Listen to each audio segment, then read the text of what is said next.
જય ખૂંખારમાં મેલડી ભક્તોની કેવી કેવી માનતાઓ સફળ થાય છે તો આ વિડીયોમાં તમે જરૂર જોજો. જય ખૂંખારમાં મેલડી.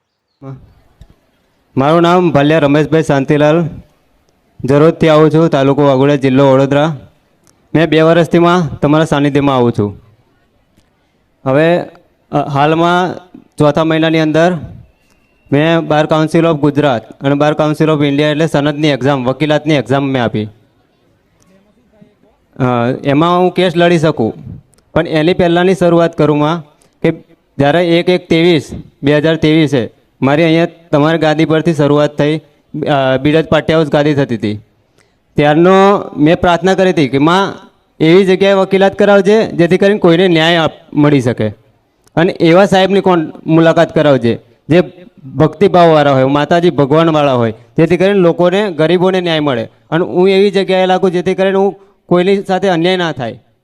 એવી સાથે શરૂઆત મારે ત્યાંથી થઈ. એટલે મને બી સાહેબ એવા મળ્યા કે જેથી કરીને અત્યારે હાલમાં બી કડિયા કામ કરે, મજૂરી કામ કરે, કોન્ટ્રાક્ટ કોઈ બેમાની કરી હોય એવી જાતના હું કેસો લડું છું અત્યારે. અને હાલમાં જે સનદની એક્ઝામ આપી એ મારે ખુદનું લાયસન્સ આવ્યું.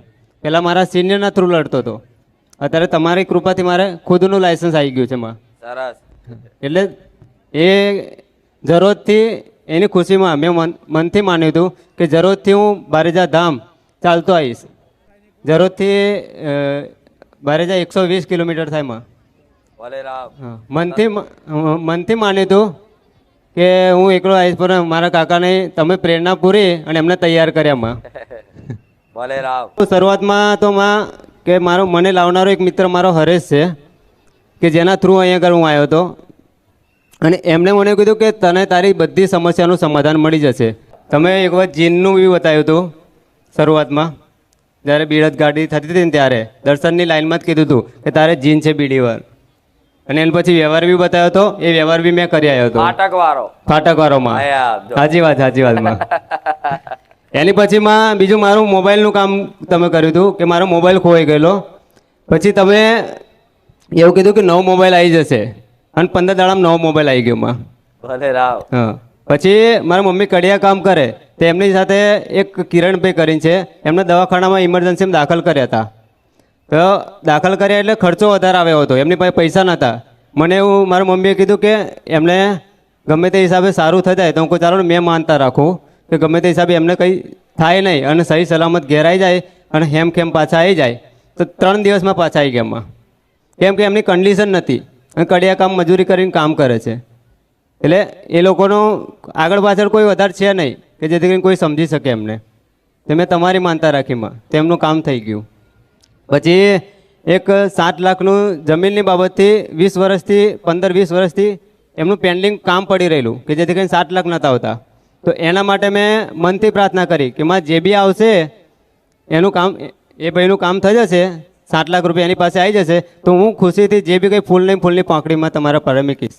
એ બી મેં મોનતા મેં પૂરી કરેલી છે માં. આગળ ગણતરી ના થાય એટલેમાં તમારે ચાલતામાં તમારો અનુભવ.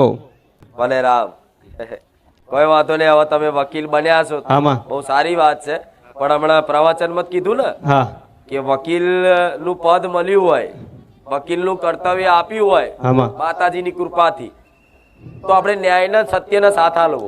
એ જ મેં શરૂઆત મારે એથી જ થઈ અને એ જ પકડી રાખવું એમને મેં બનાવ્યો. તારી એવી ભાવના હતી ત્યારે સિક્કો વાગી ગયો ને. વાગ્યો ને સિક્કો પર 100%. મને લાગ્યું ખરેખરમાં આ વકીલ બનવાની લાયકાત ધરાવે છે, આ ખોટું નહીં કરે. 100%. અત્યારના વકીલો શું કરે? બેમાની બહુ કરે છે. દોષી હોય અને નિર્દોષ ખોટી રીતે ફસાવે છે. હા, અને નિર્દોષ. મને એ નહીં ગમતું, કેમ કે એ કેવું એક જાતનું આપણી આંખોમાં ખોટું થાય છે અને પછી તમે સપોર્ટ કરો એ ના ચાલે એમ. વોચ 25 લેવા અત્યારે તમે ભગવાનના ગુનેગાર બનો. 100% વાત તમે પ્રવચનમાં કીધું ને હમણાં. 100%. તો બસ તમારી લાયકાત જોઈ અને મારા ભગવાને આ કામ કરવા દીધું હોય, બરોબર. 100%. પણ ભલે મારા આશીર્વાદ રહેશે. ખૂબ રામ. આ તો એનું રિઝલ્ટ આવ્યું માં. અને લાયસન્સ એનું વકીલાત કરવાનું લાયસન્સ. હા, જાતે કેસ લડી શકીએ હવે. હા, ભલે. પહેલા સિનિયર થ્રુ લડતા હતા, હવે જાતે એ કરી શકીએ. આ સિક્કો મારો જો માં આ કે માતાજી પોલીસ બનાવતા. હા, મને વચન આલો કે પોલીસ બની કોઈની ઘૂસ નહીં લઈએ, હા માં, કોઈની ચીટિંગ નહીં કરીએ, કોઈના તોડ નહીં કરીએ, તો હું વેરડી માતા પોલીસે બની આલું. તમે પોલીસ બની લોકોને એવું ના થાય, ના થાય, ના થાય માં. એમ નવરી થોડી માતાઓ બધાને બનાવી દે. સાચી વાત. હા, રામ રામ. એના માટે તો પરીક્ષા થાય. 100% માં. અને મારા પૈસાનું સેટિંગ બી, ફીનું સેટિંગ બી માં તમે કરી આપ્યું હતું. એક્ઝામ આપવાની હતી એટલે અમે ફીનું બી નહોતું થતું અને ફી બી માં તમે ભરાઈ. મારું નામ સોલંકી કાંતિભાઈ ગણેશભાઈ છે અને મારી કુળદેવી બહુચરાજી માતા છે. હવે આ મારી 3 દીકરી ઉપર એમને એક ભાઈ મળ્યો છે એમને, અને એનું નામકરણ કરાવવાનું છે. એટલે એમની મમ્મીએ બાધા રાખી હતી કે નામકરણ મેડી માતા જોડે કરાવીશું. એટલે અમે આજે નામકરણ માટે આવ્યા છીએ અને એક આ ચુંદડી છે લાવ્યા છીએ અને હરેકથી 5,001 રૂપિયો આપવાનો છે. આગળ લગ્ન કરે કેટલા વર્ષ થયા તમારે? 20 વર્ષ થયા. 20 વર્ષ થયા. અને આગળ 3 દીકરીઓ હતી? હા, 3 દીકરીઓ છે અને માએ દીકરો આપ્યો, માનતા રાખી હતી. તો અહીંયા ખાલી રવિવાર ભરવા આવતી હતી. કેટલા સમયથી આવતા હતા? 5 જ રવિવાર ભર્યા છે મેં. બરોબર. હા, 5 રવિવાર તમે આયા હા, ત્યારે તમે માનતા રાખી હતી માતાજી? હા, મેં માનતા રાખી હતી કે માં મને એક દીકરો આપશો તો હું અહીંયાથી તે ઢીચણ વરણિયા સુધી ચાલીને આવીશ. નતો ચાલતો, એના પછી સારા દિવસો રહ્યા મને. ત્યારે તમે આયા બારેજા ધામ અને પછી 5 રવિવાર ભર્યા. હા, અને પછી સારા દિવસો હતા. હા, બરોબર. અને અત્યારે દીકરો આપ્યો માતાજી? હા, 3 દીકરીઓ પર? હા, 3 દીકરીઓ ઉપર. અને આ મારી દીકરી મોટી છે, એને પણ બાધા રાખી હતી કે માં મને એક ભાઈ આપશે તો હું ચુંદડી ચડાવીશ. ભલે રામ. મારી આનું નામ રાખવાનું છે. કોઈ વાંધો નહીં. એને રામ કહીને અમે બોલાયો તો જન્મ્યો ત્યારે. રામ કરીને બોલાવ્યો હા, તો રામ કરીને બોલાવ્યો તો એનું નામ રામ જ રાખ. રામ. ભલે રામ. હવે રામ તમારા ઘેર દીકરાનું નામ રામ રાખો તો ભગવાનના નામમાં ગુણો હોય. ભગવાન શ્યામાં સમાયેલા છે? એમના નામમાં. રામનું નામ રાખ્યું તો ભગવાનના ગુણોનો સમાવેશ થશે. આપે રૂપે ઘરનું વાતાવરણ બદલાઈ જાય. આજ ભલે બધાના ભગવાનના નામ ઉપર દીકરાઓના નામ રાખવાની શરમ માયા એવી છે ને કે શરમ અનુભવે છે લોકો. ભગવાનનું નામ રાખવા પહેલા તો રાખતા હતા આવું. જો તો પહેલાના નામ બધા ભગવાન ઉપર જ હશે, માતાજી ઉપર જ હશે. પણ આજ બધો જમાનો જતો રહ્યો. આ તો એવા નામ આવે મને નહીં આવડતા, તો પાડવા પડે. શું કરું? કોકને ગમે ના ગમે. પણ આ રામ તો એનું નામ પડે કે જે નસીબ વાળા હોય અને જેની ભગવાનની કૃપા હોય. હું તો લાખણી તાલુકો લવણાથી આવું છું. મારે ભાઈ બહુ દારૂ પીતા હતા, બહુ 30 વર્ષથી પીતા હતા. હા, 30 વર્ષથી બધું કરી રહ્યા અમે, કે મન તાયા કરી, આ છે ના છે, બધું કર્યું, ભૂગા કર્યા, પણ દારૂ છોડતા નહોતા. બસ મરી જવું, દારૂ પીવો છે, મરી જવું છે, દારૂ પીવો છે.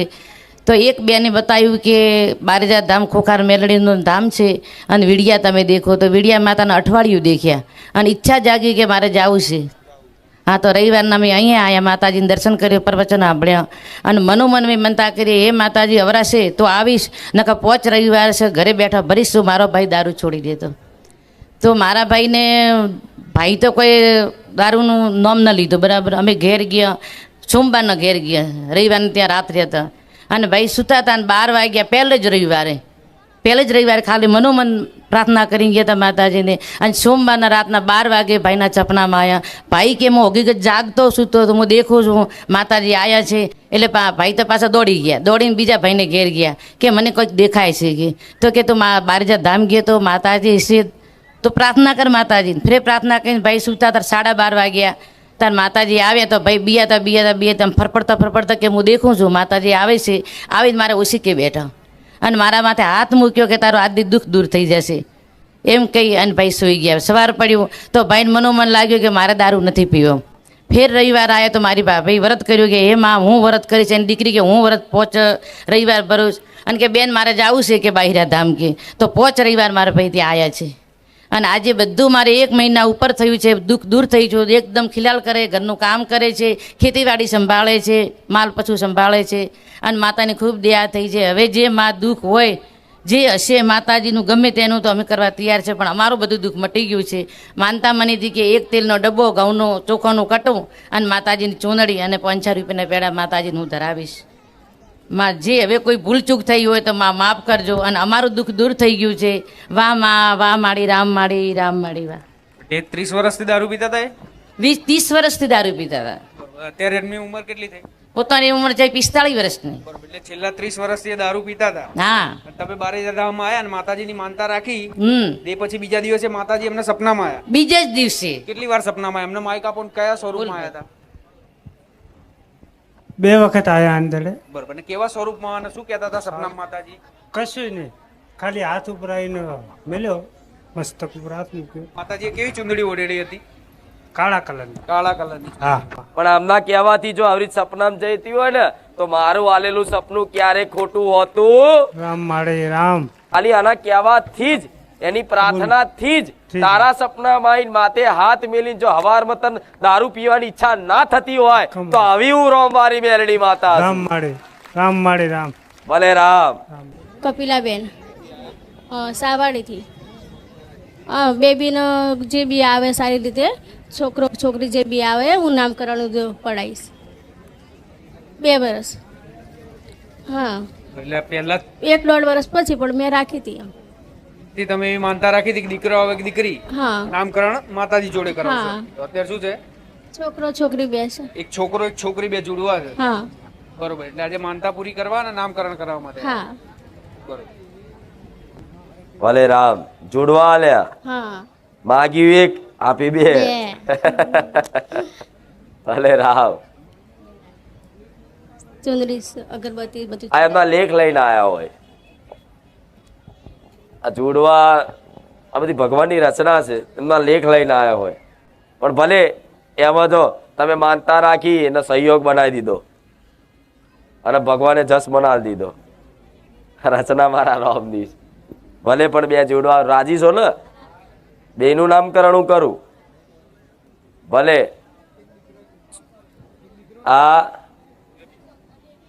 આ બાબુ અને આ બેબી, કોઈ વાંધો નહીં. બાબાનું નામ મોરા જોવા તો દો, આમ ફેરવો. ભલે એનું જોઈ લીધું. ભલે રામ. આનું નામ હર્ષિલ, બાબાનું નામ હર્ષિલ અને બેબીનું નામ દેવાંશી. ઓ રામ, ગમ્યું કે નહીં? દેવ ઉપરનું નામ દેવાંશી ને હર્ષિલ એ ભગવાનનું નામ છે. ભલે રામ. હવે આ 2 આલ્યા છે તો માનતામાં શું રાખ્યું તું? બસ ચુંદડી, શ્રીફળ, અગરબત્તી. શ્રીફળ, ચુંદડી, અગરબત્તી. હા. એમાં 2 પેડા, કિલો પેડા. ભલે એમાં 2 જોડવા આપ્યા. ભલે પણ હું કોઈ દિવસ પારણા નથી માંગતી, નહીં ચાંદીનું, નહીં લાકડાનું, નહીં સોનાનું, કઈ જ નહીં. પણ એક વસ્તુ હકથી માગું છું કે હું જેના મારી માનતાથી જેના ઘેર હવાશેર માટીની ખોટ પૂરી થાય, દીકરાની દીકરીની, એના માટે પટેલ આપણે શું છે બતાવો કાગળ.